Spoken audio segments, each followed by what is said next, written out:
At dahil magsisimula ng party, lahat ng bisita ay nagsipasukan na sa loob ng hall. At dahil lahat ng guest ay nasa loob ko, konti na lamang ang nasa labas. Paminsan-minsan ay may konting pumapasok, bibihira lamang ang lumalabas. Si Alexander ay naglalakad patungo sa tahimik na lugar, kung saan naroon ang malilit na garden at sinundan naman ito ni Dahlia, habang tahimik na minamasdan ng likuran ng lalaki.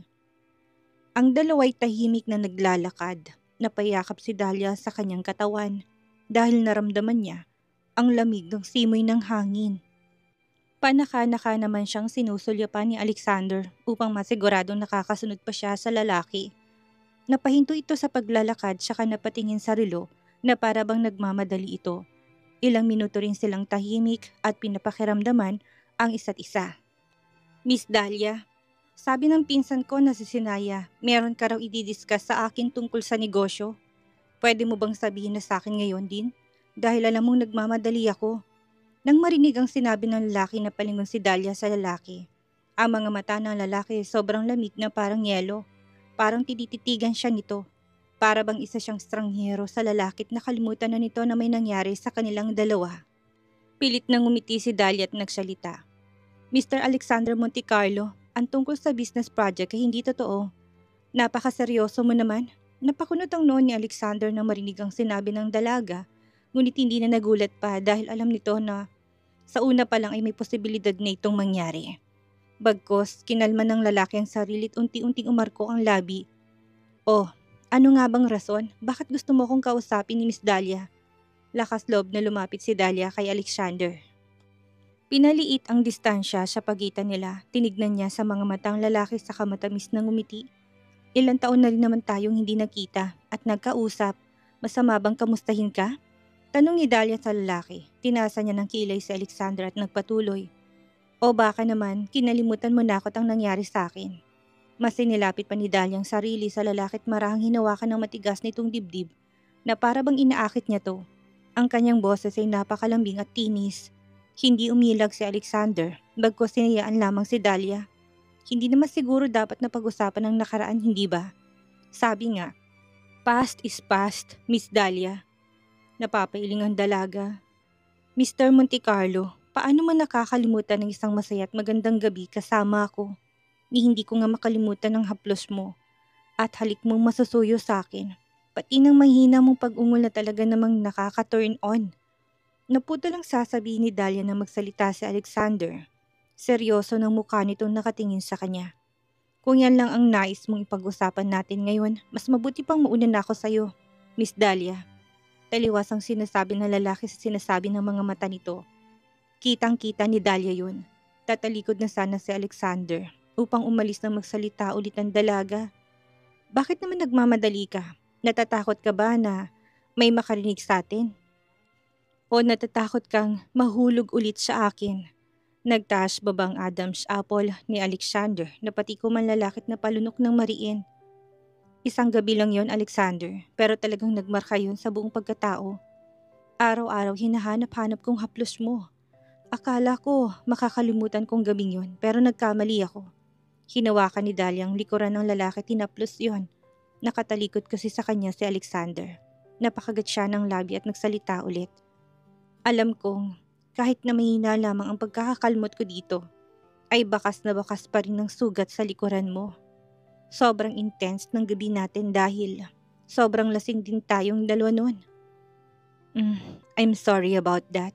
It was a nail extension. Did I really scratch it hard? Nakita ko kasi na dumudugong likuran mo noon. Hindi ko naman makontrol ang nararamdaman ko dahil sa sobrang sarap. Habang hinahaplos ni Dahlia ang likuran ni Alexander, ay hindi napigilan ng lalaki na mapaharap sa kanya. Sa puntong yon, nagtamang mga mata nila, halo-halong ekspresyong nakikita ni Dahlia sa mga mata ni Alexander. Hahawakan na sana niyang makinis na mukha ng lalaki, subalit na paatras ito sa kanya. Mabilis ang reflexes nitong iniiwas ang kanyang haplos. Miss Dahlia, mag-ingat ka sa kinikilos at salita mo. Mariing sabi ni Alexander at nandilim ang mga mata nito.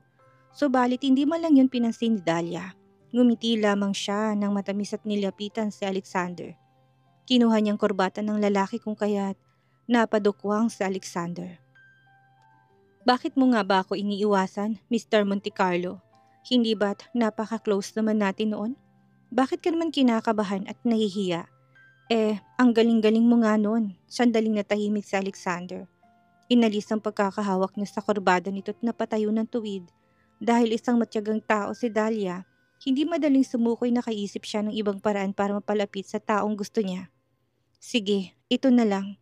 Hindi na kita kukulitin pa sa nakaraan natin basta't tanggapin mo lamang isang kondisyon ko. Ngumisi si Dahlia kay Alexander. Napakunot ang noon ni Alexander, hindi na lamang umimik at naghintay sa sasabihin ng dalaga. Maya-maya lang ikagad na narinig na Alexander ang kondisyon ni Dahlia. Parang slow-mo pagkakasabi ng dalaga sa lalaki. Be with me again, Mr. Monte Carlo. Hindi makapaniwala si Alexander sa narinig. Nandilim ang mga mata ng lalaki sa kanapapailing. Nababaliw ka na, Dahlia. Baliw na baliw sa'yo, Uncle. Hindi makapaniwala si Alexander sa sinabi ni Dahlia. Yan ang tawag sa kanya ng dalaga nung nagkita sila sa business party na inattendan nila.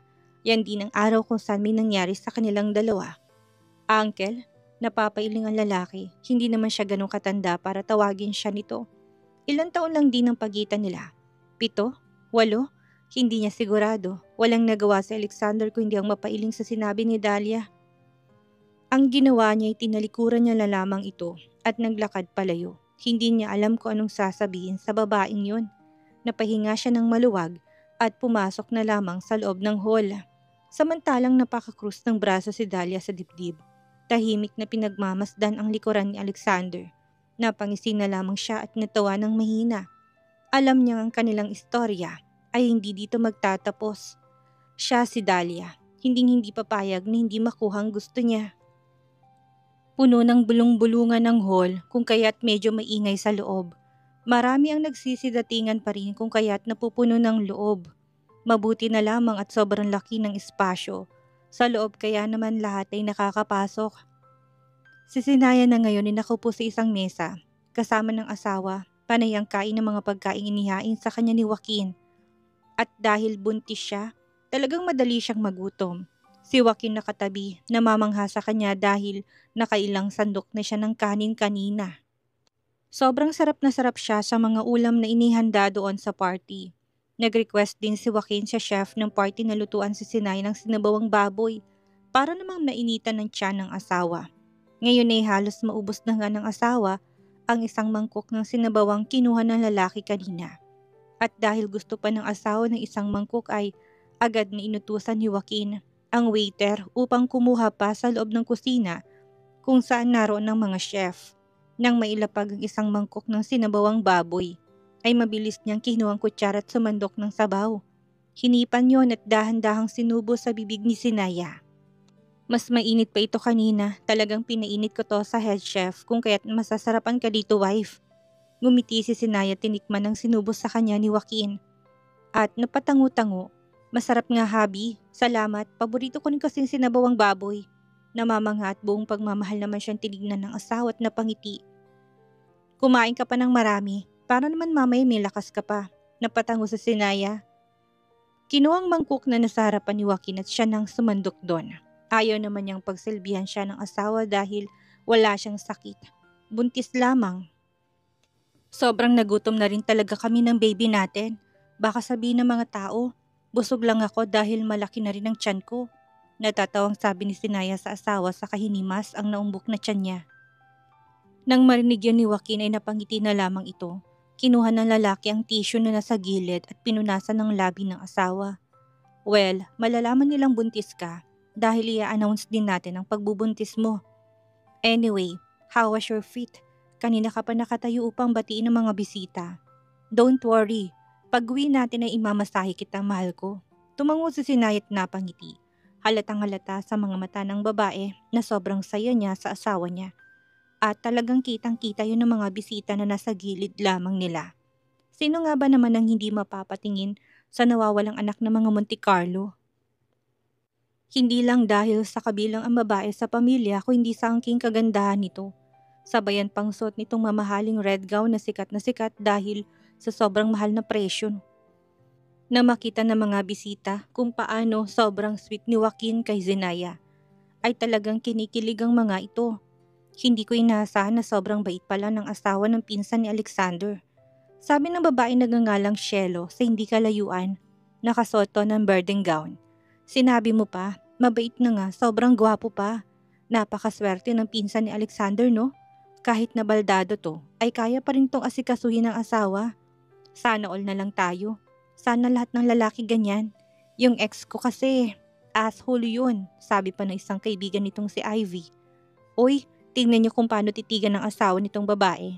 Grabe, halatang halata na puro ang pagmamahal nito. He's really a good sent from above. Si Nelly yun, isa sa parte ng grupo.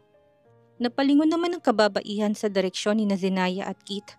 Halata sa mga mata nito ang sobrang paghanga sa dalawang mag-asawa. Sumikit ang mga mata ni Christy at mas nilinawan pang paningin.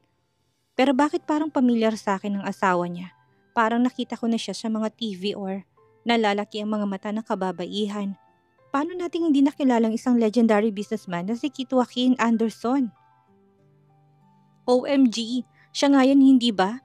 Ang may-ari ng Engrandeng hotel na to. Medyo napasigaw si Roxanne, kung kaya't napapalingon ng iba sa grupo.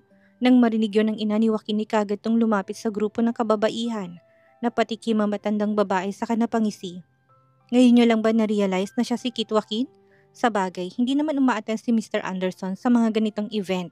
Ngunit pagdating sa asawa niya, ay talagang on the go to, upang samahan to. Napatangot ang ibang kababaihan at kinikilig na tumingin sa dalawang mag-asawa. Napakagaling nga talaga ni Mr. Anderson.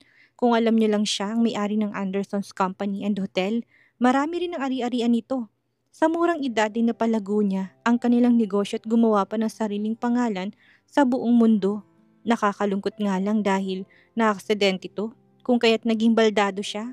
Ngunit kahit na ganun, hindi pa rin nawawalang angking galing nito sa larangan ng negosyo. He's really good, sabi pa ni Adelaida habang marang hinawakan ng baba.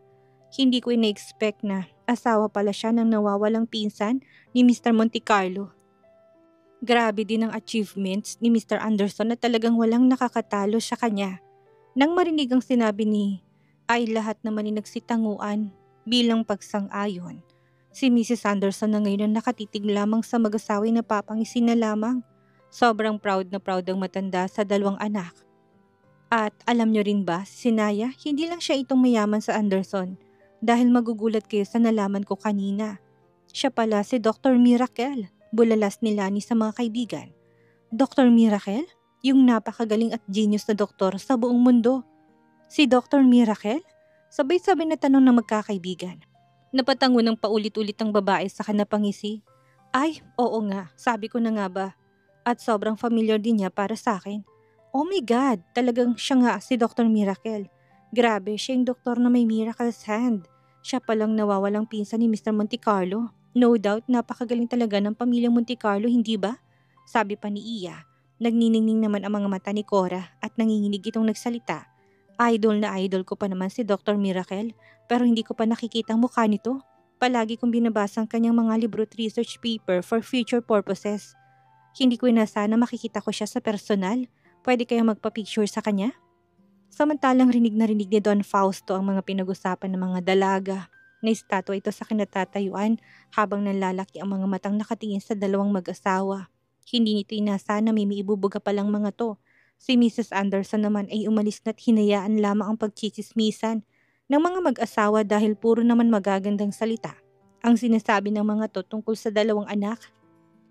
Ilang minuto ang nakalipas. Pumasok si Alexander sa loob ng hall. Seryoso at madilim ang mukha nito kung kaya't walang nangahas na lumapit sa lalaki. Nang makita ni Sinayang papalapit si Alexander sa kanila, ay agad niya itong ninitian. Kuya, bumalik ka, masiglang sabi niya sa lalaki. Tumango lamang ang lalaki at malamig na sumagot. Magsisimula ng party, maghanda ka na Sinaya. Matapos na magsalita ay mabilis na umalis si Alexander at pumunta sa stage. Tiningnan lamang ni Sinaya ang asawang si Joaquin, kung kaya't napakibit-balikat ng lalaki. Napailing na lamang si Sinaya at nagayos ng sarili. Susundan ko na si Kuya, Habi. Dito ka lang, okay? Matapos sasabihin niyo sa asawa, hinalikan niya ito sa pisngi at umalis na. Nang makalapit si Sinaya kay Alexander ay nakaamoy siya ng pamilyar na pabango. Unti-unting nalalaki ang mga mata ng babae nang ma-realize na pabango yun ng kaibigan niya si Dahlia. Kung naamoy niyang pabango ni Dahlia sa pinsan niya, posibleng nagdikit ang katawan nila, meaning nagyakpan sila kanina. Sumikit ang mga mata ni Sinaya at napuno siya ng kuryosidad kung anong nangyari sa pag-uusap ng pinsan at kaibigan. Si Alexander at si Dahlia mukhang malapit ngang dalawa sa isa't isa. Totoo ngang kinuwento ni Dahlia sa kanya. Naputo lang malalim na iniisip ni Sinaya nang marinig niya ang boses ng MC. Good evening, ladies and gentlemen. Welcome to the grand party of Mr. Alexander Montecarlo. Let us give a round of applause to welcome Mr. Montecarlo to speak on stage together with his lovely and gorgeous cousin, Miss Montecarlo. Kinuha ni Alexander ang kamay at nilalayan papunta sa itaas ng stage. Lahat ay nakatutok lamang sa dalawang nasa harapan habang ang iba'y nagbubulong-bulungan. Medyo nakaramdam si Sinay ng pagkailang dahil alam niyang lahat ng atensyon ng mga tao ay nasa kanya. Ngayon lang din naman siya naka-attend sa isang piging na karamihang taong dumalo, subalit kinalma niyang sarili. Tumayo ng tuwid at ngumiti ng matamis upang tignan ang audience. Nang makapunta sila sa gitna ay narinig nilang paulit-ulit na tunog ng mga kamera. Sa kanilang harapan, maya-may pamilya sa iba't ibang bansa. Ang mga dumalo, nasa unahan ng mga to dahil sila ang VVIP ng party. Ang iba naman ay mga business partners ni Joaquin at Alexander. Hinawakan ni Alexander ang mic sa kina Just iyon. Ang mukha ng lalaki na natiling seryoso habang malamig na tumingin sa mga tao. I would like to express my heartfelt gratitude for making the effort to be here and witness the most awaited revelation of my long-lost cousin, Miss Montecarlo. Ang boses ni Alexander ay kalmado, ngunit sumisigaw to para sa kapangyarihan. Sa katunayan na magsalita ang lalaki kagad na natahimik ang mga tao sa loob. Tahimik nung nakikinig sa sinasabi ng magiting na negosyanteng sa Alexander. Maya-maya lamang itumingin ng lalaki sa gilid nito. Naroon sa tabi ni Sinaya na seryosong muka. Halatang pagmamahal sa mga mata ng lalaki. Ngumiti ito sa kanya kung kaya't napangiti din si Sinaya. Naniniwala akong alam niyo na ang magandang babaeng nasa tabi ko ay ang nawawala kong pinsan. Ilang taon nang nakakalipas. I was so happy when she came back safely to us. That is why I decided to hold a grand party to formally introduce her to you and to let everyone know my cousin's identity. Please welcome my long-lost beloved cousin, Mrs. Sinaya Lisa Montecarlo Anderson. Lahat ng tao ay nagsipalakpakan matapos magsalita si Alexander. Ang iba'y nagbulong-bulungan at hindi makapaniwalang si Sinaya Lisa palang nawawalang pinsan ni Alexander Montecarlo. Isa pa si Sinayang asawa ng magaling na negosyante na si Kit Joaquin Anderson.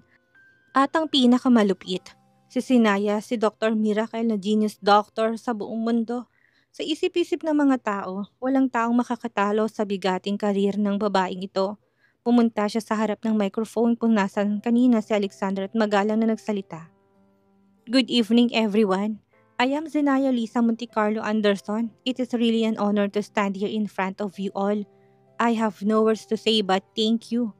Thank you to Kuya Alexander for accepting me as his cousin and to my partner and husband Kit Joaquin Anderson, who is also supportive to me. Huminga ng malalim si Sinay at nagpatuloy. Please be ready and expect that I will be a part of the development of Monte Carlo Group of Companies. Just wait and see.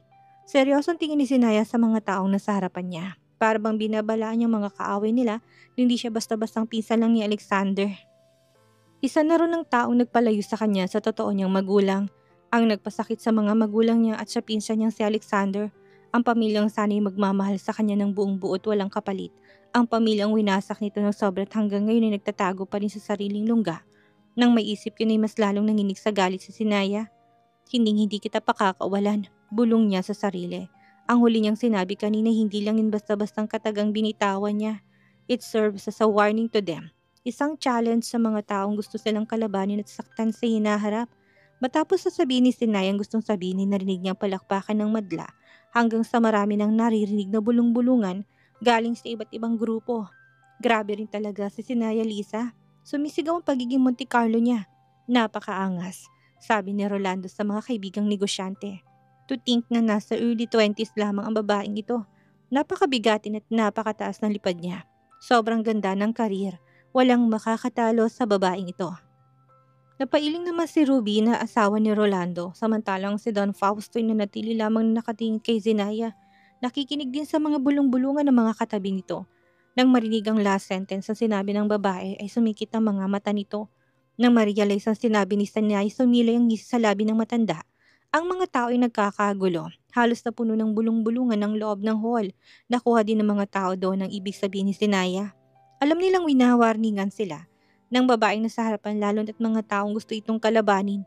At dahil bago lamang sa business industry si Sinaya, mainitinit pang mga mata ng kalaban sa kanya. Si Alexander na humakbang pasulong ay kagad na nagsalita. Kalmado pa rin itong nakatingin siya madla. Na makita naman ng mga tao na merong sasabihin sa Alexander ay kagad itong natahimik. Sinabi ko na to sa press conference pero ulitin ko ulit dito at mas detalyado pa. Nais ko lang sabihin sa inyo, lalo na sa mga kaibigan ko sa negosyong dumalo ngayon. Si Sinaya Lisang mamamahala ng aking pharmaceutical company sa pangalan ng Monte Carlo Group at ang kumpanya nitong binilin sa kanya ng kanyang mga magulang. Ang Jewelry Precious ko, isa sa pinakatanyag na paggawaan ng mga alahas sa buong mundo. Napasinghap ang lahat ng mga tao sa loob ng hall.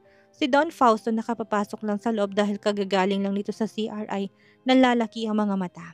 Hindi na nagtaka ang matanda nang marinig kay Alexander na ipibigay na nitong kumpanya, pinamamahalaan niya ngayon ngunit ang ibigay ang pharmaceutical company nito kay Sinay sobrang nakakagulat naman. Paano na lamang siya? Kaya niyang ibigay ang kumpanyang pinamahalaan niya dahil hindi naman talaga siyang may-ari noon. Pero Monte Carlos Pharmaceutical Company, ang kumpanyang gusto niyang ipamahala sa anak niyang si Candy, na head ngayon doon. Paano na lang ang future ng anak? Kinuyom ni Don Fausto ang kamao. Hindi niya gustong narinig mula sa bibig ni Alexander. Samantalang nalalaki din ang mga mata ni Candy matapos na marinig ang sinabi ng Kuya Alexander niya. Nanikip ang kanyang dibdib nang sabihin nitong si Zenaya Lisa ng mamamahala sa kumpanya. Ang kumpanyang ilang taon na niyang pinagtatrabahuhan kahit hindi pa siya tapos sa pag-aaral. Kaya nga siya pinagtatrabaho ng ama doon para mapunta sa kanyang kumpanya. Knowing ng ama naman niyang nagtulong kay Alexander na mapalago to. Paano na lang siya? Papalitan siya ni Zenaya? Si Zenaya na isang doktor. Alam ba nito kung paano mamahala ng negosyo? Ang babaeng ito na bigla-bigla na lamang sumusulpot sa buhay nila. Sa pamilyang Monte Carlo, paano nito pamamahala ng isang malaking kumpanya? Nakaramdam ng galit at selos si Candy. Talagang masamang tingin niya ngayon kay Zenaya. Grabe, totoo bang narinig ko? Kapapasok lang ni Zenaya sa pamilya at mamamahala na kagad ito ng dalawang kumpanya? Kaya ba niyang pamahalaan to? Nakakunot na tanong ni isang babaeng nagngangalang Karen na nasa gilid ni Candy. Tama, dalawang malalaking kumpanya yung pinag-uusapan. Dalawa sa pinakamalaking kumpanya ng pamilyang Monte Carlo. Hindi makapaniwalang sagot naman ng isang si Jairus. Ano nga bang nasa isip ni Mr. Monte Carlo? I mean, naintindihan ko kung gaano niya kamahal ang pinsan niya. Pero ang pagkatiwalaan kaagad ito, that is ridiculous. Si Mayfie na nasa sulok at seryoso umiinom ng wine. Napakamot ang dalagang si Jean sa baba sa kanapatango-tango. Hindi naman siguro magdedesisyon si Mr. Monte Carlo na hindi pinag-iisipan. Zenaya Lisa is a genius. She has skills. I'm sure of that. Nagsitanguan ng ibang guest. Tama, nakalimutan niyo na ba? Si Zenaya Lisa ay si Dr. Miracle. The best doctor in the world and has a miracle's hand. Pharmaceutical industry naman ang pamamahalaan niya kung kaya't basic lang yan sa kanya. Well, medyo may relasyon naman to sa profession niya, right? Sabi ni Mr. Monte Carlo. Sa press ko nito noon ay ang bibigyan niyang real estate company nila. Siguro na pag-isipan niya ng pharmaceutical na lang since related to sa profession ni Zenaya. Meaning pinag-isipan nga ni Mr. Monte Carlo yon. Maybe he's confident na mas mapapalago pa ni Zenaya ang kumpanya nila. Katuwiran naman ni Madette na kasalukuyan nakatingin sa magpinsang nasa stage. Napahampas pa si Cynthia sa mesa nang biglang may naalala. Isa pa, huwag niyong kakalimutang ang asawa nitong si Joaquin. Si Kit Joaquin Anderson na pinakamahusay at magaling negosyante sa buong Asia. Matutulungan sa sinayin ni Joaquin sa negosyo niya, di ba? Ha, kahit siguro ilang kumpanya pa ay kaya nitong pamahalaan. Napangisi naman si Anne saka nagsalita. Nakalimutan niyo na rin ba na may sariling ospital si Dr. Miracle? Tsak na may alam na rin to sa negosyo kahit na papaano. Besides, ang kakayahan ng isang Anderson at isang Monte Carlo kapag pinagsama, mas lalo tong lalakas. Kaya huwag niyong mamaliitin sila. Natawa ng mahina si Marnella. Tama kayong lahat, so kung susumahin pwedeng tulungan ng mga Anderson ng mga Monte Carlo. Sabayan pang galing ni Sinaya sa medical skills. No doubt, lalagot-lalago ang pharmaceutical company nila. Naniniwala ko maganda tamang desisyon ni Mr. Monte Carlo ang ibinigay ang kumpanya niyang pharmaceutical. Talagang mautak ang mga Monte Carlo. Napakaangas. Nang marinig ang sinabi ng mga guest ay napakuyom ng kamao si Candy. Tanginang mga marites to, i-close niyo na lang sana ang mouth niyo. Wala naman kay magandang sasabihin. Sabi ni Candy sa isip at masamang tinignan ng grupo ng mga kababaihan sa gilid niya. Nilipat niyang tingin kay Sinaya na ngayon ay ngumingiti na sa madla. Kung kaya't mas nagigting pang galit na nararamdaman niya. Lumipat ang tingin niya sa lalaki naka-wheelchair habang nakatingin ng may pagmamahal sa asawa. Si Kit Joaquin Anderson. Hindi niya inasang asawa pala to ni Sinaya. Akala niya isang lalaking walang kwentang baldado lamang ito't pabigat sa asawa ngunit nagkamali siya. Napahilot ng ulo si Candy dahil biglang sumakit ito. Talagang magda-dominate ang magsawang to sa business industry. Alam niya yon, ang lalaking si Kit Joaquin ay mahirap kalabanin kung kaya't napapailing siya. Kung kakalabanin niya si Sinaya, napalingon siya kay Joaquin. Ang lalaking ito ang makakalaban niya. Kinalma ni Candy ang sarili sa kahuminga ng malalim. Napalingon siya sa ama nang masamang tinitingnan ng magpinsan sa harapan.